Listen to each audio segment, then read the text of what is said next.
we've slipped into comas, I see. Are we all well?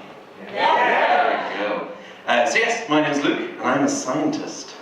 I say that when I enter any room. It's the first time I've got a positive response. It's very nice. But yes, I wasn't always a scientist, which is actually really obvious. Because obviously at one point I was a child. But yes, so originally I trained to be a doctor. So I did 4 years of medical school, and then I got the opportunity to do a master's degree in medical imaging, so like MRIs, CT scans, that kind of thing, and I loved it. It was fantastic. So I left medicine. I never looked back. And which isn't to say that I didn't enjoy a lot of things about medicine. Learning about the human body, it's fascinating and complicated and it's wonderful. The things I didn't like. Well, okay, so give me a cheer if you've ever worked in healthcare. Yeah, a couple of people. Give me a cheer if you've ever worked in retail. Okay. Anything where you spend most of your time dealing kind of with the general public. Yeah. Have you ever had that thing? It's very difficult to describe. It's like the overwhelming urge to kill. Yeah. Like everyone. I wouldn't.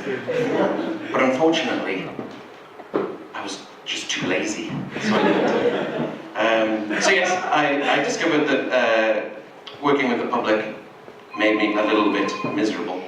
That's the now. So obviously, when you can't work with the public, you move on to the next logical step, which is so now I work with computers. Oh, so much nicer. So yes, I'm a PhD student. My main research area is medical imaging. So I work specifically with bone density scans. So they're a type of X-ray that you can use to tell if someone's got enough calcium in their bones, if they're thin or fragile, things like that. But some very clever people realized that in these scans, you can also see calcium that's not where it's supposed to be, specifically around the heart. And some even cleverer people realized that people with a lot of calcium around their hearts had like this really terrible habit where they would just dramatically clutch their chest and fall over. What are they like?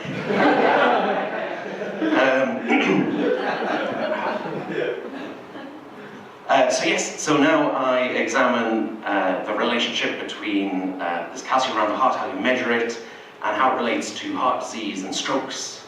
Saving lives, people. Or at least I would. But I'm too lazy. So instead, I teach computers to do it for me. So yeah, I work in machine learning, computer vision. Some wonderful techniques. There's so many, but they're using all sorts of things. So they're the kind of things that Facebook are using, Amazon is using. It's how Netflix decides which television program I'll watch next, instead of, sorting out my life, being a proper adult. But I use these techniques to teach computers to look at the X-ray images and make measurements. Basically, you know that scene in Terminator, where he uses X-ray vision to decide exactly how to break a man's arm? That's me. That's what I'm working on. So it turns out that in the battle of humanity versus Skynet, I'm on Team Skynet. Sorry. But yes, so I got exactly what I asked for. I now spend most of my day just sat at a desk, staring at a computer, in a tiny office with no windows, and I love it. Oh, it's so much better. But I thought it'd be fun to come out and tell you some jokes. Yeah, so I thought, yeah, I'll write some jokes. And I would. But unfortunately, I'm too lazy. So instead, I taught a computer to do it for me. So there's a fantastic area of machine learning called deep neural networks. So the idea is that you're trying to build an algorithm that effectively, very simply, tries to mimic the way that in the human brain, neurons are all interconnected and how they learn and share information. Skynet. Yes, so what you can do with these neural networks is if you throw a load of data at them about what you want them to learn. So in Facebook's case, if you show them loads of images of someone's face, they'll learn to recognize faces. And Amazon, if you show them loads of products, they'll work out which products are going to sell better and things like that. If you throw jokes at them, hopefully they churn out jokes. And I thought, seeing as it's the run-up to Christmas, that I would attempt to make cracker jokes. So, could you join me on stage, please? Just very briefly, I just need your assistance. What's your name? Naomi. Nice to meet you, Naomi. Can we have a clap for Naomi, please?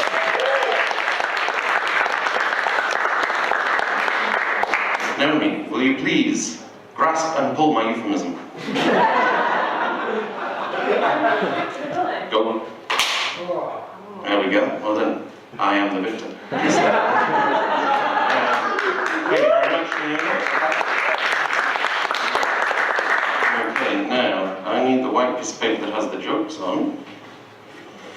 And Naomi, you get all the cheap tat. There you are. Yes, so, and I'd like some of the credit for these jokes because the computer didn't go out and buy the crackers. I did, using your hard-earned tax money. Okay, so I thought the first thing I would teach this neural network to do is knock-knock jokes. They're kind of predictable formats, they're fairly consistent, and I managed to find a big list of them online. So I threw them at the neural network, and so this is what I got. It's grasped the structure okay. Possibly too well, you'll see what I mean. So I'm going to do it, and I need you to do the response. Okay. Knock, knock. Who's there? Knock. Knock. Then their knock. So it's tried its best, bless it. Like it's got the structure there, it's just slightly obsessed with knocking. And I'm really glad you did the opposing bit, because it's written out the whole thing, so it's knock knock, who's there? So far so good. Knock. Door who? Then their knock. I don't know where door came from, but it's spelled with 3 O's. So yeah, so next I managed to find online basically a repository of about 200,000 one-liners from people on Reddit. That moan was for Reddit. So I threw them at the neural network, and it spat something out, which was impressively consistent with Reddit, in that I had to wade through a lot of nonsense before I got to jokes, and a lot further until I find jokes that I'm kind of willing to share in public. So, please try and guess the punchline for this one. What do you call a dinosaur with one eye?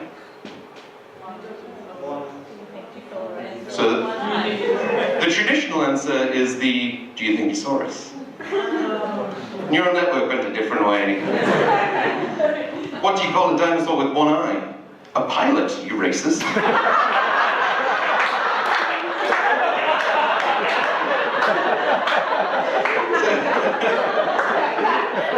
So what it's clearly done is it's gotten the structure that you have a setup and a punchline, but it's just mixed 2 different ones together.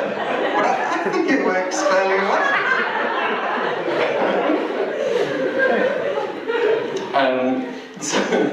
So then I thought, right, Christmas, got to do classic cracker jokes.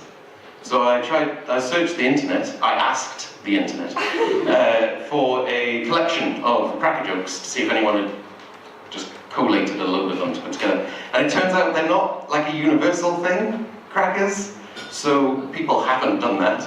And when you ask people, they're really confused. and you realise how weird it is when you explain to people what they are. So you're going, oh, it's a cracker. It's very simple. So the cracker holder challenges a friend to a duel. They wrestle over a small explosive. The victor gets to claim a load of shit they didn't want. So I couldn't find a load of crappy jokes. So I went for the next best thing, which is dad jokes. And yeah, if you go on Twitter, there's a hashtag dad joke. There's just loads of them there. So if you are really sad and you take all the tweets that have been hashtag dad joke and you put them in one big thing and throw it in your neural network, it will attempt a dad joke.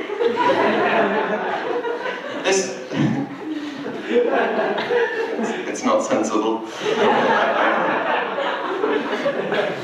Here we go. Did you hear the one about the boy? No adjective, just the boy. Did you hear the one about the boy? It's terrible.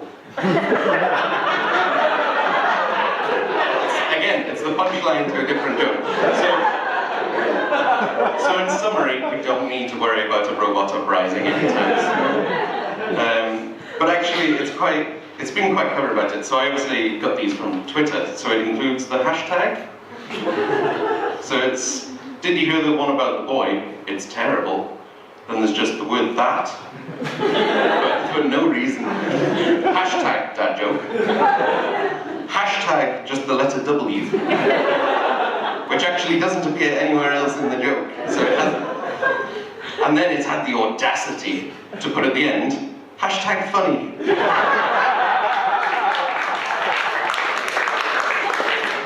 So presumably, the problem is the way I'm telling them. Okay, so this would be the kind of, I wrap up my routine with a clever reference to something I said earlier. And I would. But unfortunately, I'm just too lazy. Thank you very much.